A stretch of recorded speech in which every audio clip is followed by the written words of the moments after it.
शेवग्याची शेंग ही सुपरफूड म्हणून ओळखली जाते. तर आज या सुपरफूड पासून मी तुम्हाला सूप बनवून दाखवणार आहे. शेवगा सूप बनवण्यासाठी घेऊया 2 ते 3 शेवग्याच्या शेंगांचे तुकडे, 1 टमाटा, कांदा, लसूणच्या पाकळ्या, अद्रकचे तुकडे, 2 हिरव्या मिरच्या चिरलेल्या आणि चवीनुसार मीठ. यात टाकूया गरजेनुसार पाणी आणि याच्या आता 2 शिट्ट्या घेऊया. तर 2 ते 3 शिट्टी नंतर आता हे सगळं दळून घ्यायचं.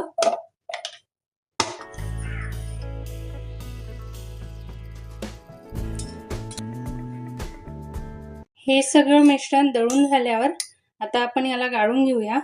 अशा प्रकारे सर्व मिश्रण गाळून घ्यायचं आहे आणि आता आपण याला तुपामध्ये फोडणी देणार आहोत. कढईमध्ये घ्यायचे 1 चमचा तूप. त्यात टाकूया जिरे, थोडीशी धना पावडर आणि तुम्हाला वाटलं तर तुम्ही ब्लॅक पेपर पण टाकू शकता.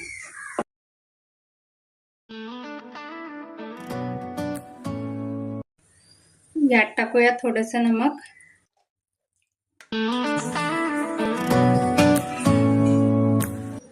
आणि छान उकळी आल्यावर यात टाकूया बारीक चिरलेली कोथिंबीर. इथे आपलं गरमागरम असं रोगप्रतिकार शक्ती वाढवणारं शेवग्याच्या शेंगांचं सूप रेडी आहे. अत्यंत पौष्टिक आणि चवीला अप्रतिम लागतं हे सूप. आणि या पावसाळ्यात आपलं आरोग्य जपण्यासाठी हे सूप तुम्हीही नक्की ट्राय करा.